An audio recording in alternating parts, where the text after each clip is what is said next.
Wie stellt man den Schwierigkeitsgrad bei Crab Champion ein? Das erkläre ich euch gleich nach dem Intro.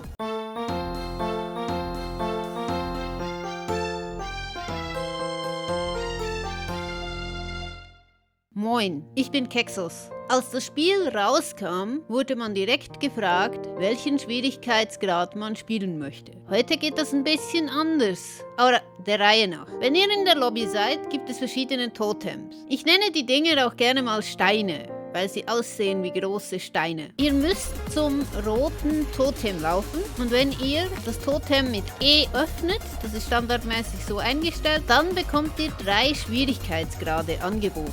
Der standardmäßig eingestellte Schwierigkeitsgrad ist der normale Modus. Das ist der Schwierigkeitsgrad, den ich am häufigsten spiele. Standardmäßig habe ich dann auch 200 Leben, ansonsten verändert sich nichts an den Gegnern. Der höchste Schwierigkeitsgrad, den man spielen kann, der heißt zu Deutsch Albtraum. Wenn ihr den eingestellt habt, passiert Folgendes.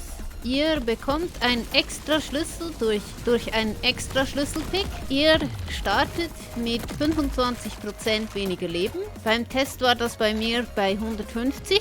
Es kommen 75% mehr Gegner, die 50% mehr Leben haben und 50% mehr Schaden machen. Und die Gegner sind auch 33% schneller als im Normalmodus. Ich habe diesen Schwierigkeitsgrad getestet, wirklich weit kam ich nicht. Das höchste war, glaube ich, Insel 6. Der Schwierigkeitsgrad unterhalb vom Normalmodus, der nennt sich Easy-Modus. Wenn ihr den Modus einstellt, dann startet ihr mit 100% mehr Leben. Das waren dann bei mir 400 statt 200. Es spawnen 25% weniger Gegner. Diese Gegner haben 50% weniger Leben und machen 66% weniger Schaden. Und die Gegner haben 25% weniger Geschwindigkeit drauf. Die sind also nicht so schnell wie im Vergleich zum Normalmodus. Auch diesen Modus habe ich getestet und da ist mir leider eine kleine Sache passiert, die mich ein bisschen geärgert hat, denn bei dem Test habe ich aus Versehen in der Endrunde den Endboss besiegt. Das war so nicht geplant. Mich hat das ein bisschen gestört, aber das Spiel ist ja nicht dumm. Wenn ihr euch schon die ganze Zeit gefragt habt, wofür diese Tafel neben diesen Kronen ist. Diese Tafel erfasst euren Highscore, eure Wins und eure Win-Serie. Die Tafel ist in der Lage, zwischen dem Albtraum-Modus, dem normalen Modus und dem Easy-Modus zu unterscheiden. Das heißt, die Tafel hat im normalen Modus den Win nicht gezählt. Der wird dort gar nicht angezeigt. Sehen kann man diesen Win tatsächlich nur, wenn man auf den Easy-Modus wechselt. Jetzt ist noch eine Sache wichtig in Bezug auf den Multiplayer. Und an der Stelle geht ein Dankeschön raus an Dugi, denn der hat mit mir den Multiplayer gespielt. Wenn ihr im Multiplayer spielt, dann spielt ihr den Schwierigkeitsgrad von demjenigen, der euch eingeladen hat.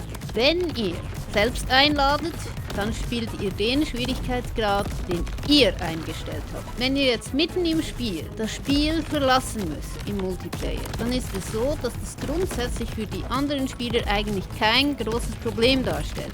Denn, soviel ich weiß, sollte das Spiel sehr wohl erkennen, ob man jetzt zu zweit oder zu dritt ist. Ansonsten wird mich Dugi höchstwahrscheinlich in den Kommentaren korrigieren. Aber, wenn ihr euch jetzt später Solo anmeldet, dann wird euch ein laufendes Spiel angeboten. Ihr habt ja ein laufendes Spiel verlassen. Und wenn ihr dort jetzt reingeht, dann wird das Spiel automatisch den Schwierigkeitsgrad umstellen auf den Schwierigkeitsgrad, den ihr im Multiplayer gespielt habt. Oben in der Mitte könnt ihr übrigens sehen, welchen Schwierigkeitsgrad ihr gerade spielt. Wenn ihr jetzt aus diesem Spiel rausgeht, müsst ihr den Schwierigkeitsgrad wieder zurückstellen, der vom Multiplayer her unternommen wird. Sonst bleibt er durchgängig. Es gibt übrigens ein paar Skins, die ihr ausschließlich im Albtraummodus freischalten könnt. Schreibt mir mal in die Kommentare, welchen Schwierigkeitsgrad ihr am liebsten spielt. Im Abspann habe ich euch noch den Twitch-Streamer-Tipp. Ich verabschiede mich. Wir sehen uns auf See, euer Kexos.